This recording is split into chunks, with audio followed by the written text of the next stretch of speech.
isla, another vlog, another adventure. Ngayon, weekend, wala kaming adventure. Pero ipapakita ko sa inyo yung mga nangyari ngayong araw. Tara, samahan niyo ako. It's Laba Day! Masyado pa kasing busy ngayon mga kaisla. Napakarami pa naming appointment ni Daddy. Pero makakaasa kayo sa mga susunod na araw, ipapakita na namin yung mga adventures na pwede mong gawin dito sa isla na parang nasa Pilipinas ka lang.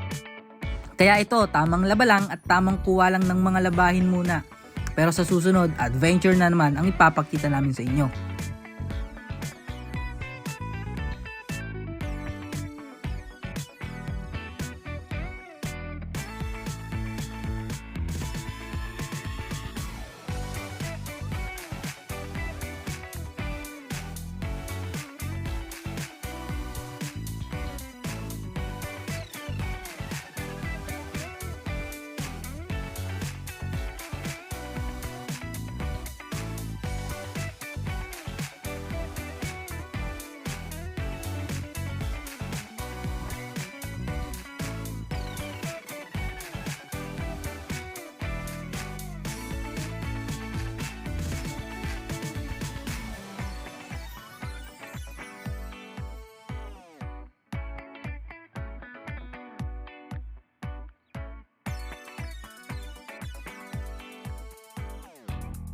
Nating adventure. Samahan nyo na lang kami mag-lechon ng manok.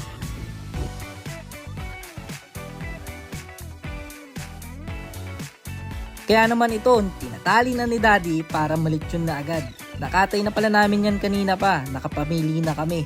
Tapos itong mga ito, mga kakatayin pa pag gusto pa namin maglechon. Dito kasi guys, napakaraming native na manok o kung tawagin sa atin ay labuyo.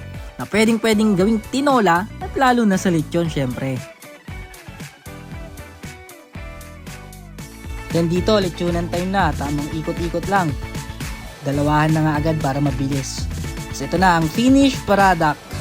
Lechon ala Isra sa isla. Maraming salamat sa panonood mga kaisla. Kamagar!